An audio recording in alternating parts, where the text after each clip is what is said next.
The Antwerp Diamond heist, often hailed as the heist of the century, is a tale that unfolds like a blockbuster movie script, filled with intrigue, audacity, and a cast of characters whose lives were intertwined by their lust for wealth.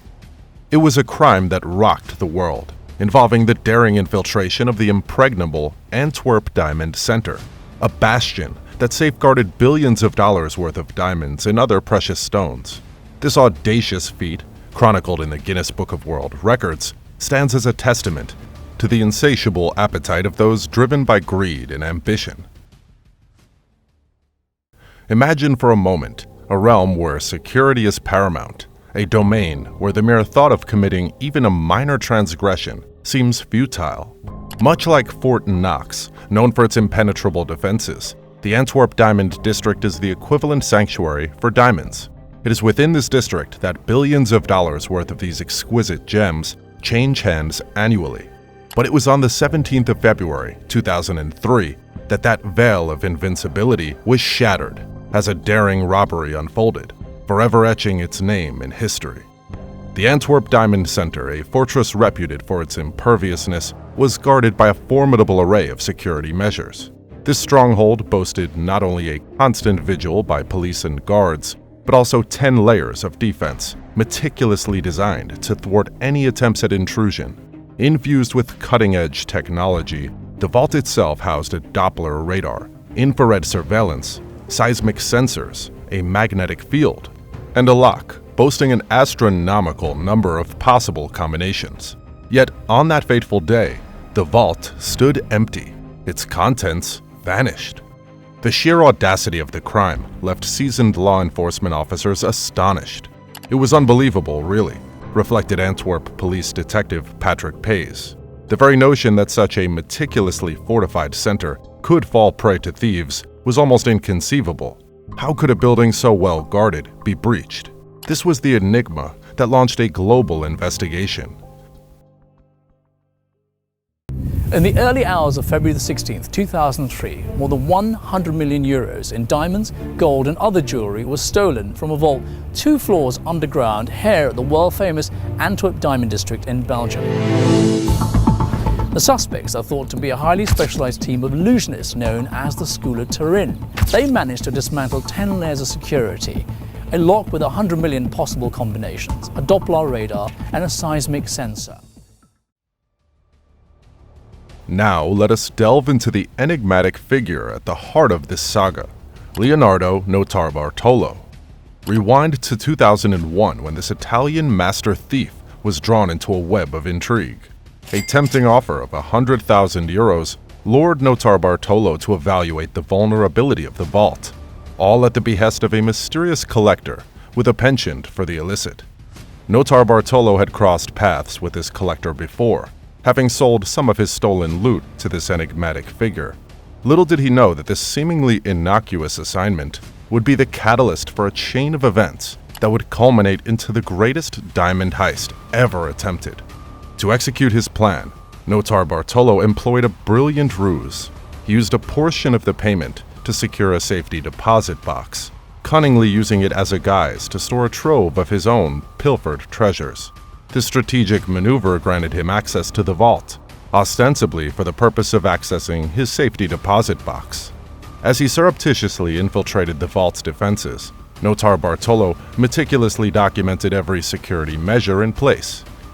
His tool of choice? A covert miniature camera, ingeniously concealed within a pen, allowing him to capture vital details without arousing suspicion. Following multiple clandestine visits and meticulous observation, Notarbartolo arrived at a startling revelation. The fortress that was the Antwerp Diamond Center was virtually impregnable. He concluded that breaking into this vault was an insurmountable task for any individual or crew, irrespective of their expertise or resources. Satisfied with his assessment, he completed his investigation, collected his payment, and returned to his illicit pursuits. But fate had other plans. 5 months later, the shadows of the past beckoned. Notarbartolo received a cryptic call from the same collector who had originally commissioned his investigation. The rendezvous led him to a dimly lit warehouse outside Antwerp, where he was introduced to a small crew of 3 individuals.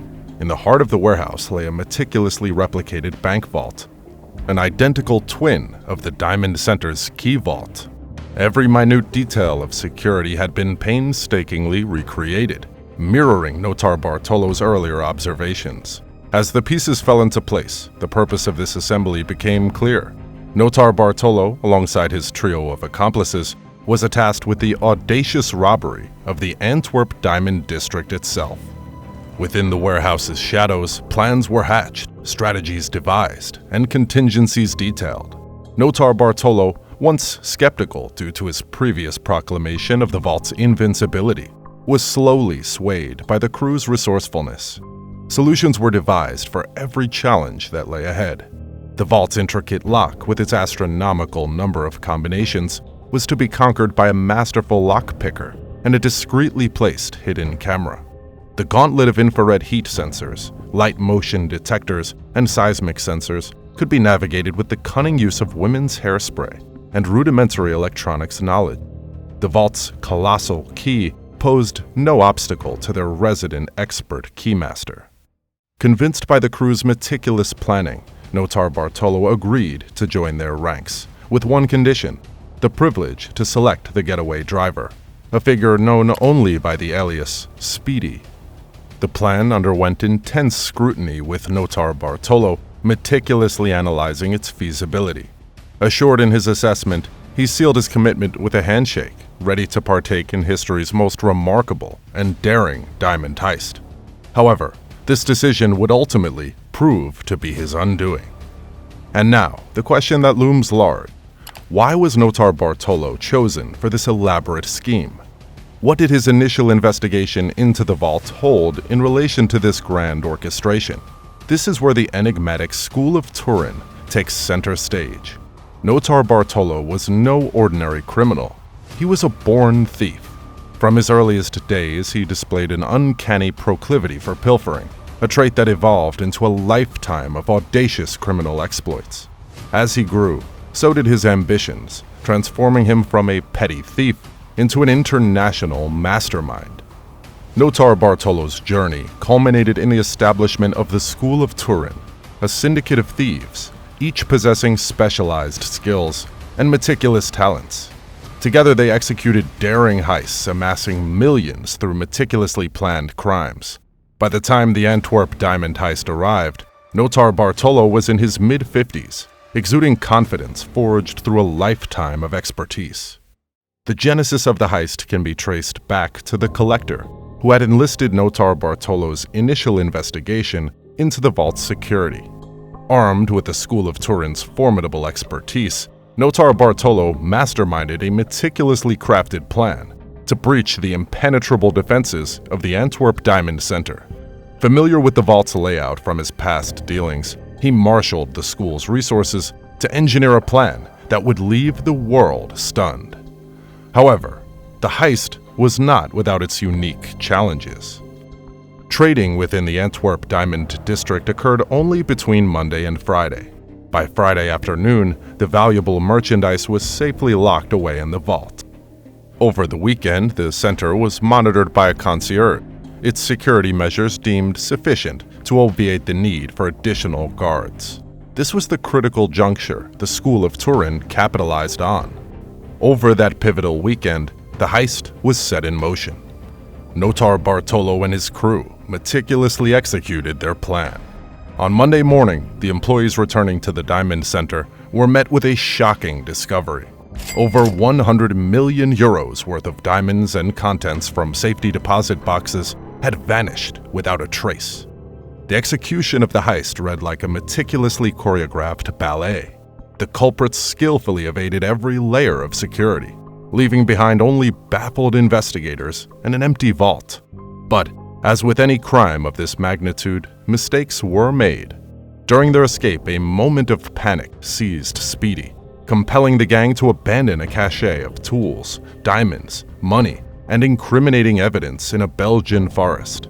The subsequent investigation, a complex dance between law enforcement and the remnants of the School of Turin, revealed the extent of Notar Bartolo's involvement. Circumstantial evidence in his Antwerp apartment further cemented his role in orchestrating the heist. While Notar Bartolo was sentenced to 10 years for his pivotal role in the crime, his 3 fellow conspirators managed to elude capture, disappearing into the shadows along with their share of the loot. In Belgium, where the maximum sentence for theft is 5 years, Notar Bartolo's decade-long imprisonment underscores the gravity of his role. Today, he walks as a free man, his expertise and past ensuring his comfort. The fate of the missing millions, the whereabouts of his accomplices, and the mysteries of the School of Turin remain as enigmatic as ever. The Antwerp Diamond Heist, a tale of ambition, audacity, and the pursuit of untold wealth, has left an indelible mark on history. It is a story that transcends the confines of reality, intertwining the destinies of larger-than-life characters within the confines of a diamond district's impenetrable defenses. As the echoes of this daring heist continue to reverberate, one can't help but wonder, was it mere chance that Notar Bartolo found himself at the center of this grand orchestration, or was there a deeper game being played, concealed within the shadows of deception?